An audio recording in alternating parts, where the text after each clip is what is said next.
Hey guys, this is Zelron here, back again with another video. Today we are going to be reacting to Game Theory's The Ultimate Timeline Final Part, a family rebuild.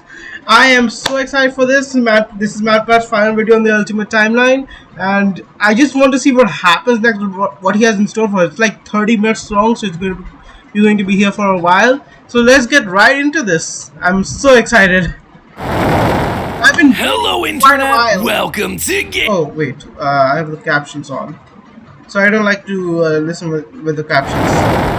If it's in English. Hello, Internet! Welcome to Game Theory, and the final part of my FNAF timeline, where today we're bringing our story to a close by talking about the most complicated and controversial part of the timeline, the part that I've been dreading most of all, the end. The moment where we're finally forced to come to some definitive and difficult... Especially since it's not actually the end because the DLC is still on the way, and there's also FNAF movie. So answers trying to explain what the heck we were watching in Security Breach. The last two episodes have been about death. The death of Afton's family, the deaths of multiple children, the death of the franchise itself as Mike and Henry figuratively and literally burn it all down. Today's episode, though, and the current end of this franchise, is instead all about rebirth, the return of old characters in new forms, and the controversial rebirth of a franchise entering the next era of its story. But before we hop into the timeline, due to scheduling conflicts, I won't be able to have any live talk back after this episode. I know, I promised one, I was really excited about it, but I just couldn't make it work with my schedule and all the other guests' schedules. That said, I still do plan on doing one over the coming weeks with special guests. Just make sure that you're subscribed and either have all notifications turned on, or you're just watching our community tab for the announcement as to when that's gonna happen. Don't worry, without any further ado, we finally reached the end and a new beginning to our story. Post-Proto Guy. Fazbear Entertainment was dead. There is no need for you to return to work next week, as Fazbear Entertainment is no longer a corporate entity. All debts had been paid, all assets redistributed. The company was outright dissolved. Even the memories of the horrors that had happened there started to fade away in the public consciousness. The people were gone too. William was dead, Henry was gone. A whole generation of young Emilys and Aftons had lost their lives to the horrors of the pizzeria, all of them collateral damage to the man in the bunny suit. Everyone the company had ever touched was dead and gone. Until it was all brought back. One. Pay your child support, you deadbeats! I'm keeping the diamond ring. The mother. I also set the house on fire! Clara Afton. She'd been there in the early days, back when things with William Wait, is it confirmed that her name is Clara? Because I think it was made by, like, all the fans. I think it was a made-up name. Is it like confirmed that it's Clara? Good. They'd had the perfect home, a thriving business, the ideal family. But shortly after their youngest son died, things started to change. William had become distant, lost in his work, obsessive. She had watched him change from this irritatingly brilliant man that she had fallen in love with to a drunken monster struggling to hold himself together. And despite her trying to reach out to him in those desperate days, he was just too far gone. I always found this music too creepy for my nerves. Especially when I was playing through this game, and I just suddenly started hearing it. I was almost shit myself back then when I first played it. Admit it, you wanted to let me in. For her sake, she had to leave the relationship, and from there she largely faded into obscurity. A mystery from William's past, a footnote in his history, and that was fine for her. She wanted to leave that part of her life behind. She tried to move forward, never wanting to hear the name Freddy Fazbear again, a time defined by mistakes and broken promises. But then, the paperwork started to arrive. As Fazbear Entertainment began to close as a corporate entity, suddenly her mail was flooded with notifications, requests, obligations. She had been there since the beginning, helping William in the early days of his business, and now, as a shareholder and sole living member of the Afton family, all copyrights and trademarks of both Afton Robotics and Fazbear Entertainment passed on to her. Memories of this past life that she had long left behind. Looking at the blueprints, the contracts, the memos, she felt old wounds begin to reopen, the regrets of a happy family that had been torn away from her. William had always been brilliant. That's what had attracted her to him in the first place. But he'd also been too blinded by obsession and pride. He was too jealous. My design, my OC do not steal. Actually see a bigger picture. But now, holding the paperwork that contained decades of heartbreak and trauma, she realized it was her turn. She was holding the power. This was her chance. And one thought resonated in her head. I will put them back together. I will put them all back together. Oh, so this is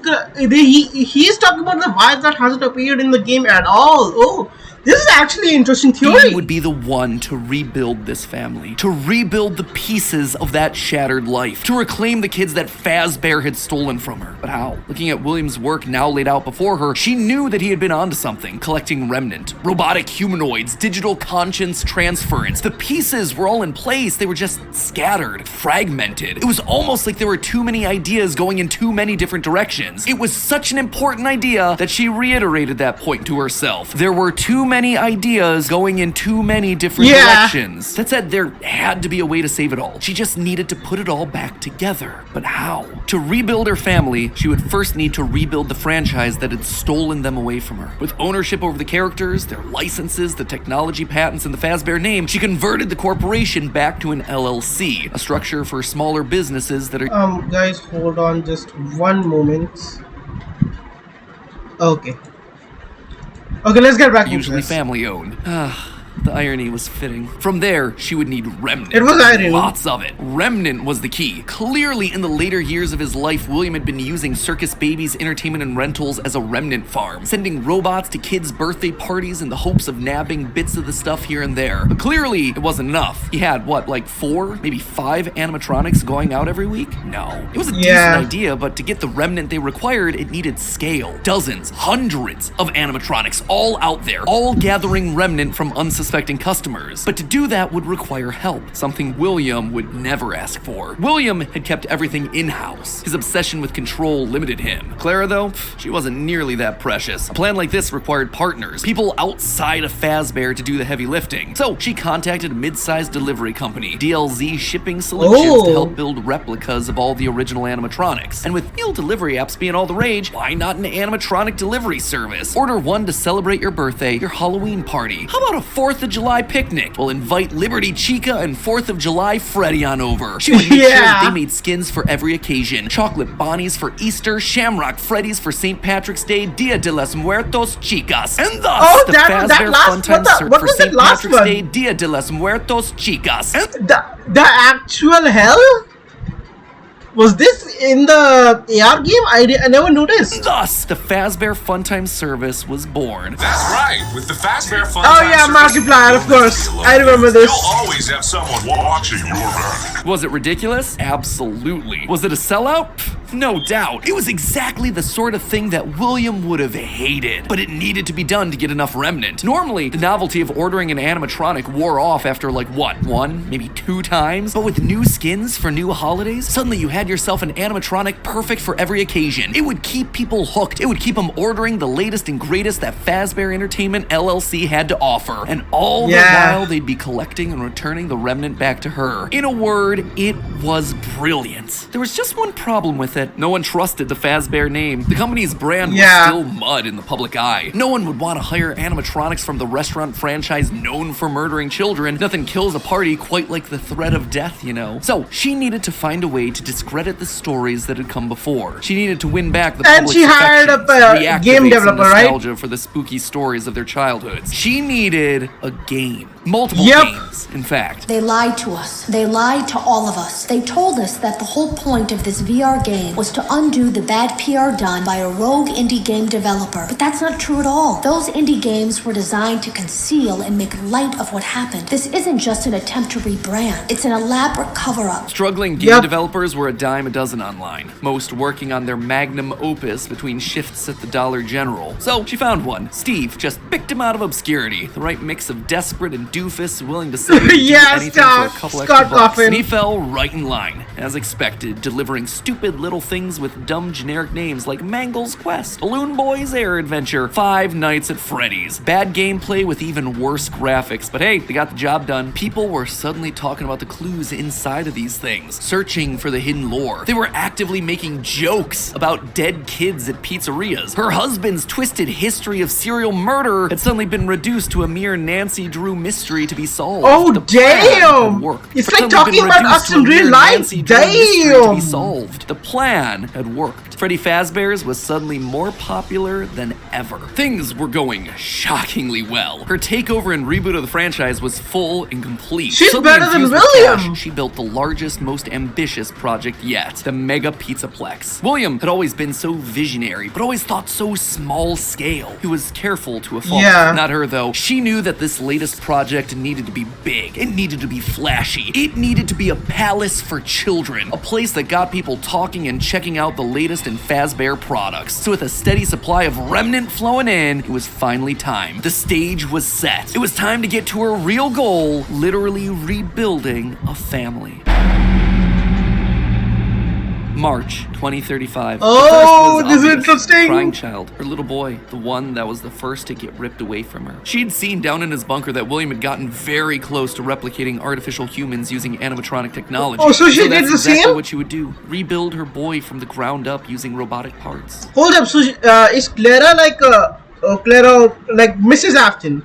Is she like a super? I mean, I get she's a business. She can be a businesswoman since she was with her husband and stuff, and she can learn easily. But is she also an expert in robotics like her husband was? Because that seems kind of unlikely to me. His shaggy brown hair, his favorite striped shirt, even down to small details that no one would notice, like the band-aid on his left knee. William's research had even found ways of making animatronics that could bleed and process food, making them virtually indistinguishable from a typical human. He would never have any idea of what he actually was unless he was explicitly told. The only things that could possibly ruin the illusion were any overrides to his internal systems. If something were to, say, interfere with the cameras that he had in his eyes, or cause some sort of a core reboot to his Whenever he comes near Vanny, I guess he's talking about that. hard drive, or x-ray his metallic bones, then yeah, he would be exposed. A reference to what was his name? Rockstar Freddy looking at him through X-ray vision, right? But otherwise, to the outside world, he was just your typical, normal human boy. She worked Yep. down in the bowels of the Pizzaplex, giving him life, but it was one thing to build him, it was another to help him remember his identity. He died so young, so early in their history that there was no preserved memories for him, no documentation that she could just download into his digital brain. So bit by bit, she trained him, forcing him to remember who he was. In a corner of the room, she even made a makeshift dinner table, a reminder of their happier days. The family recreated: 2 brothers, a sister, a father, and the mother at the head of the table. The one in charge, Yeah. the one in command, the one bringing all of this to fruition. But his progress was admittedly slower than she would have liked. At first, he could only communicate through simple ones and zeros, then rudimentary drawings and crude letters. But bit by bit, images of his past life started to come. But how do I mean? Even if you recreate him, how do you bring like the images from his past life? Because hasn't the crying child's Ivan's or whatever soul ascended to heaven when the puppet put it to rest?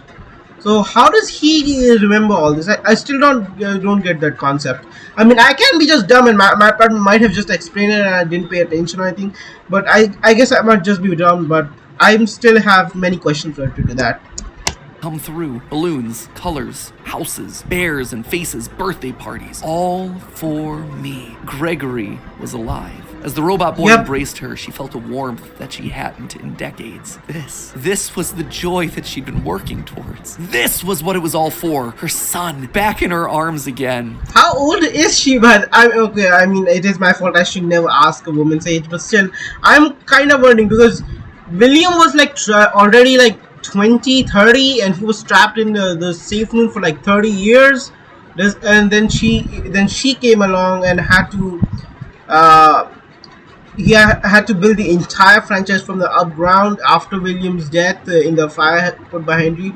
So I'm just wondering how old she must have been to do all this. Plan was working. She had to keep going. Next was William. The family was truly I going to mean, be it put could together. also be like a plot hole in the game, but we all know Scott doesn't do plot holes. You She know? would need him, and she knew exactly where he was, in the ruins of that old Freddy Fazbear's pizza place where Henry had trapped him. In fact, that's specifically why she insisted on building the Pizzaplex there over the sinkhole. It's the best place to hide what her true intentions were with the entire operation. Digging through the wreckage, she found him. He was right where she thought he'd be. Seeing the putrid shell of the Springtrap suit, though, was not something she was prepared for. The rotting corpse of William Afton was disgusting. Scorched flesh fused into the fur lining. Hollow hollow black sockets where eyes once were, a smell that reeked of burned carbon and bloody iron. He was no longer flesh, he was just the tangled sinews of a creature that was once called human. How far this brilliant man had fallen. It was clear that her work was cut out for her on this one. Afton was practically lifeless. The man may not have been able to die, but he was about as close as you could come. And his body would need a lot of reconstruction. Replacement arms and endoskeleton reinforcements were the top priority. Maybe pulled from their new line of glam rock animatronics. She'd have to see if they had any spare Bonnie parts lying around that they could steal. In the meantime, though, she threw the husk that was once her husband into a life support pod infused with aerosolized remnant to help keep him stable. But more important than recovering his body was recovering his mind. In his current state, he was comatose, an empty shell. Severe brain damage starts at temperatures over 108 degrees Fahrenheit.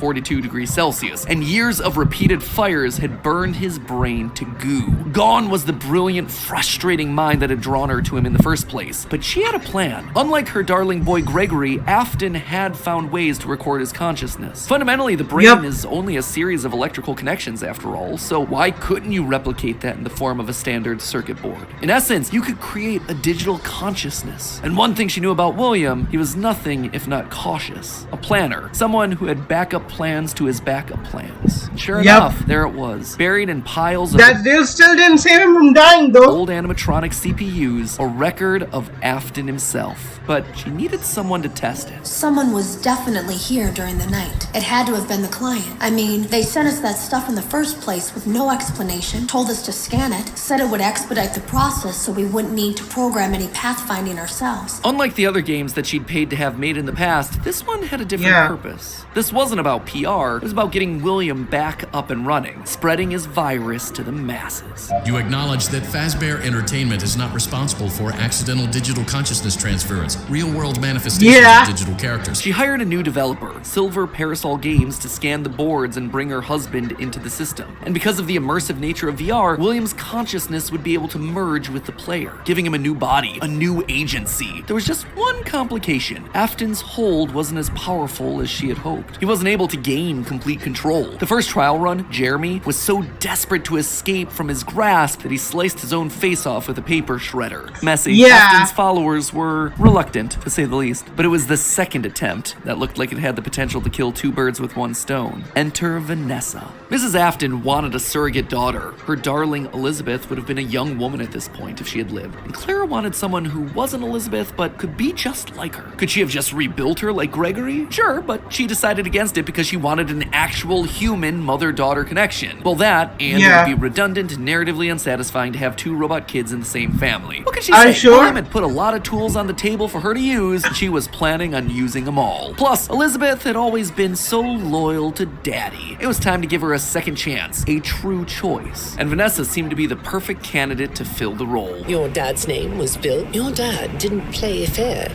did he? He used to make your mum look bad in court. He manipulated you. I know your mum after she lost the custody case. I was supposed to be a good girl. She started as a QA tester at Silver Parasol Games, a VR game development company that was part of her plan to bring back William. But more importantly, Vanessa checked all the correct boxes. Right age, blonde, green eyes with a fondness for flowers. A lot of coincidences, but yes. In many ways, it was her daughter all over again. Except it wasn't just looks and personality. What really mattered was Vanessa's mind. Underconfident, coming from a broken home, motherless, able to be manipulated.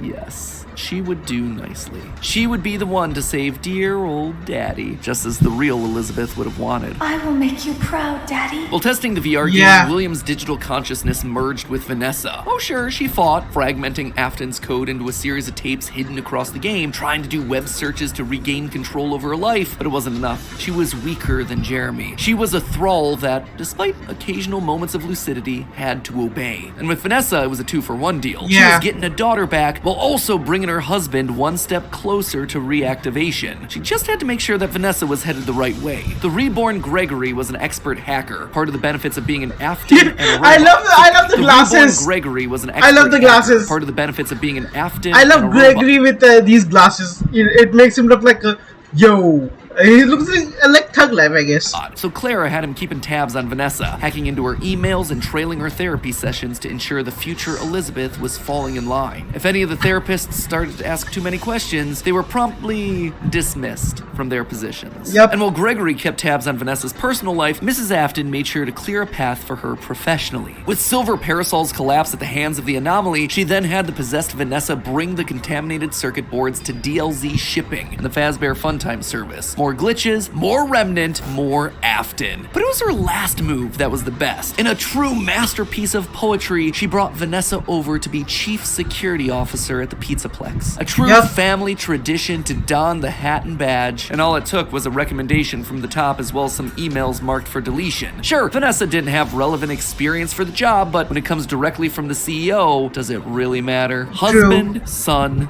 daughter. A corpse, a robot, a human. All that was left was Michael. Poor, troubled Michael. The boy that killed her youngest. The one that would spend years trying to make his guilty conscience right again. A self-professed protector. Well, she knew she needed him to complete the family. Something told her that the problem had already solved itself. Something had shifted when using Glamrock Freddy to excavate the buried pizza place. I have been here before. I found myself for the first time when I cleared the path. I have changed. My friends are here, but I can protect you. I am not me. Maybe it was the remnant that had coursed through Michael's veins. Maybe it was the spirit of Michael living on as a protector. But he was there, somewhere inside of Glamrock Freddy. She could feel it. And just like that, she'd won. She'd done it. Sure, there were still some kinks to work out, some final brainwashing of Vanessa, some rehabilitation of William, but they were there. Finally, all together again under one roof. Well, technically not Elizabeth, but she's just like someone who looks like Elizabeth, but still. The Aftons reunited. A happy ending. And that's how it could have ended. That's how it should have ended. Had it not been for a few unanticipated developments. For one, something was just wrong with the Pizzaplex. Almost as if the entire building was haunted, possessed. Puppet plushies hiding on ceilings, behind crates, places that they had no earthly way of belonging. Staff bots with greasy tears down their eyes acting like they were being puppeteered by some sort of a nightmare. Even their sounds had the echo of nightmares long past. Yeah.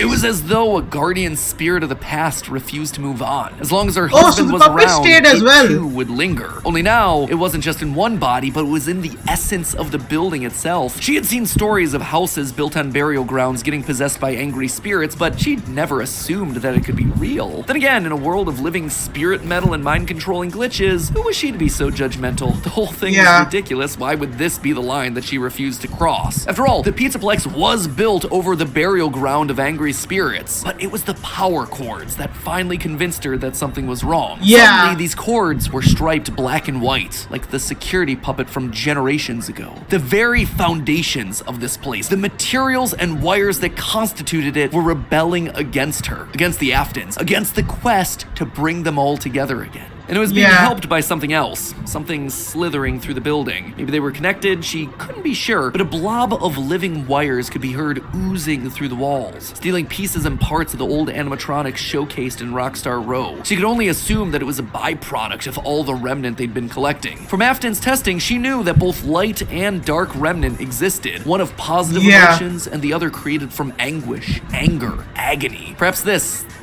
thing was an amalgamation of all the darkest parts of the pizzeria's history, a collection of the hatred still housed inside these defunct endoskeletons. This is starting to get real good. As long as it was left alone, it seemed to be harmless. But if any Afton outside of Michael got too close, it would lash out wildly. Even young Gregory, looking to punish the family that had been complicit in its horrible creation. Little did she know, though, that Gregory should have been her biggest concern. That bringing the family together would have some unforeseen consequences. Gregory was normally the goodest of boys. She had literally built him that way. But lately, he'd been disappearing more and more often, disobeying her orders.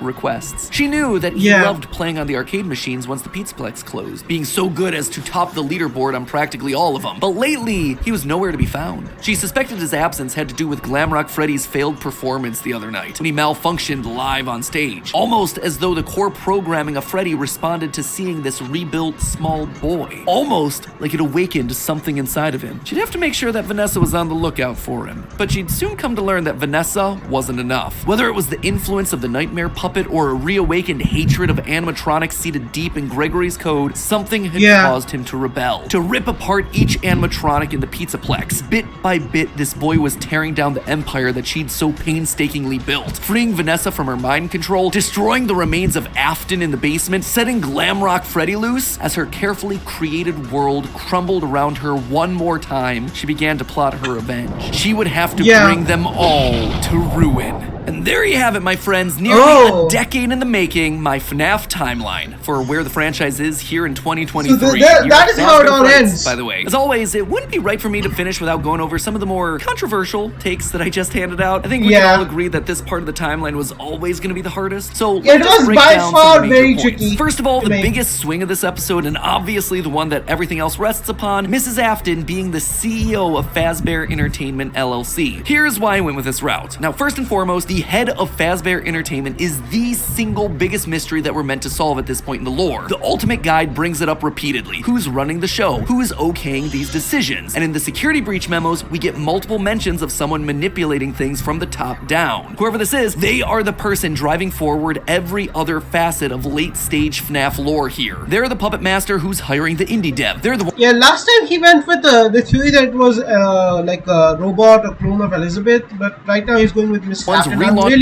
I really want to know what gave him some thoughts. The brand, building the Pizzaplex over the burial ground. So it's pretty good theory. At the end of the timeline relies on this one singular answer. Now, as I see it, there are two possibilities here. One, an adult robot Elizabeth, like we see older versions of robot kids in the fourth closet, or Mrs. Afton. Could it be someone completely new to the franchise? Absolutely yes, but in a game with so many returning faces and repeating themes, it would be pretty random and arbitrary. So, between these two girl bosses, who then would it be? Well, Elizabeth always wants to please her daddy, so she'd be most likely wanting to bring him to life. But then, what's Vanessa's role in all of this? Vanessa is clearly meant to be a parallel for Elizabeth. Same hair, same eyes, similar backstories, but if the main goal is getting the Afton family back together, which seems to clearly be the case in Security Breach, then there's no need for Vanessa to be involved at all. We already have Elizabeth running the show. It would also mean that we suddenly have two robot kids running around, which feels narratively repetitive and quite frankly kind of dumb. Now look at Mrs. Afton. We know next to nothing about her outside of any clues that we can get from Immortal and the Restless and Bellora's song. But what her being head of Fazbear does is make every other piece of the lore fit. Suddenly, you can have one of every other type of character. One robot kid in Gregory, one brainwashed human in Elizabeth/Vanessa, one OG corpse in William, and one possessed animatronic in Mike. Narratively, it makes everything else cleaner. Legally, it's also the option that makes the most sense. As I call out in my narrative, she'd likely have some stake in the original company and all of its assets. So as Fazbear folds as a company, I'd suspect a lot of it would return back to her. But there was one clue that really sold me on this particular direction, and that was this right here, in the Post-it room. The big lore central of Security Breach, a dinner table scene with the whole family, including the mother. And not only is she there, she is at the head of that table, the position of highest honor and responsibility. She is the one in charge, with William being relegated off to the side. That one scene shows that we have to include Mom in there somewhere, and the only place it makes sense for her to be is at the top. Now, there is one big dilemma with my interpretation. Mom is always on the top in whatever family. The head of Fazbear doesn't want the glitch trap virus to spread. They call out one particular email in FNAF AR where the legal team calls a cease and desist to all action about scanning the circuit boards. And even in FNAF VR, we're told that the circuit boards get stolen back by the client, presumably once they realize what danger is on there, trying to stop glitch trap before he spreads and gets out of hand. Here's the problem with that though: if the head of Fazbear doesn't want Afton to rise again, why'd they restart the company in the first place? Why'd they build over the FNAF 6 pizzeria? Why'd they go through an elaborate cover-up to make the possessed Vanessa an important part of the company? Just doesn't make a whole lot of sense. It would be the most inconsistent series of actions ever, but I did want to call attention to it since it seems to be the route that the official guide is trying to steer us towards. Moving on to minor point number one, the Five Nights at Freddy's games were made by the Rogue indie developer. Here's the thing, FNAF VR opens with this line: "That's why we have recreated many of these completely fictitious scenarios, lies that you've been fed over the last several years.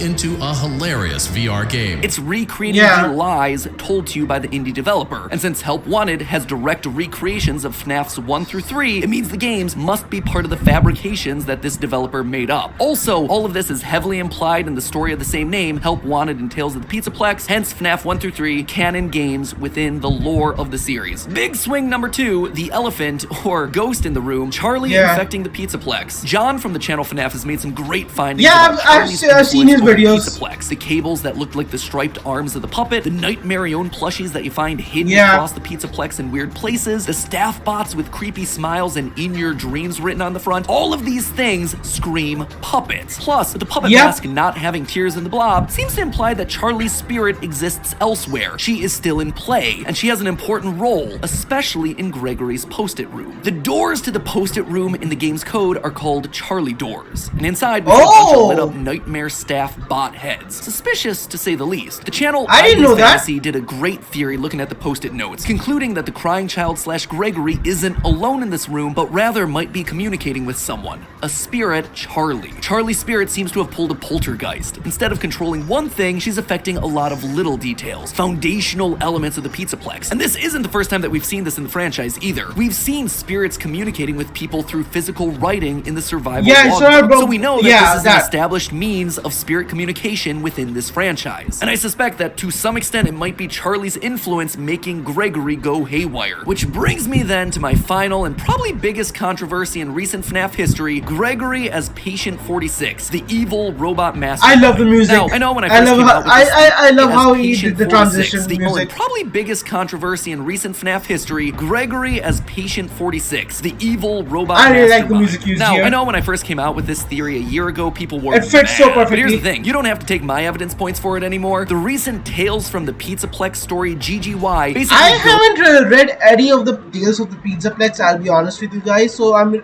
really have to catch up on those. and just outright proves it. In GGY, we find out about a boy named Gregory who's getting all the high scores in the Pizzaplex arcade machines. When therapists start to go missing, it's confirmed that GGY is the one that's working to bump him off. And when animatronics start getting corrupted by a mysterious glitch, GGY's letters are found inside the code. He even chooses the code name Dr. Rabbit, for crying out loud. But obviously, by the time of security breach, Gregory is working against Burn Trap, Vanessa, and the animatronics. Why? How? Well, it's not really clear. I tend to believe that something must have happened to cause him to either lose his memory or be reset in some way. Maybe it was Charlie talking to him in his post-it room. Maybe he hit his head. Maybe it was the connection that he made with Mike on stage in Glamrock Freddy. Not exactly sure, and I don't think we have enough clues to solve any of it yet. But it makes sense from a story perspective why he'd start off evil on Afton's side and then switch to trying to destroy him and not knowing who he is in security breach. And with that, my friends, I'm wrapping this thing up. Congratulations, we are on page 40. 22,000 words of FNAF, baby. Practically just wrote myself a Tales of the Pizzaplex short story. Have I answered everything? No. Does everything fit cleanly? No. But does it feel like the best and most cohesive narrative for all these characters that addresses most of the evidence we're given? Yeah. For me, honestly, it really does. And let's be honest with ourselves, the DLC will probably come out later this year and prove me completely wrong. This time. Then comes the movie, whatever. My descent into madness continues. But regardless, I am so proud. This was a massive undertaking. I get that. And I'm so proud of our editors who have just destroyed the editing across all 4 of these installments. You guys are the best. Thank you for pushing through on 20+ minute uploads. You are unreal and your talent is unrivaled. I'm so lucky to work with you guys every single day. And like I mentioned before, keep an eye on the channel for an announcement regarding a talkback live stream with some special guests. Was I right? Was I wrong? I want to hear your feedback, so that one's coming up soon. And with that, my friends, we can finally rest. I can leave the demon to its demons with one final reminder that it was all just a theory. Game theory. Thanks for watching. And thanks for making this video, MATPAT. I have a feeling there are many plot holes in this. There are a few things I really want to know about. Still, I mean, I still have to guess about. It's not actually confirmed since Mrs. Actor hasn't really been seen in the game, but nevertheless, he has put a very good theory out there, which is worth considering a lot. And I have to say, I'm really glad I watched this video. Well guys, thanks for watching. Please like and subscribe. Go show MATPAT some love. He has made this theory, and well, I don't know what to say. I still have a lot to think about, especially since I have to catch up on the books and the novels. So yeah, guys, thank you for watching. Please like and subscribe. I'll see you guys in the next video. Bye.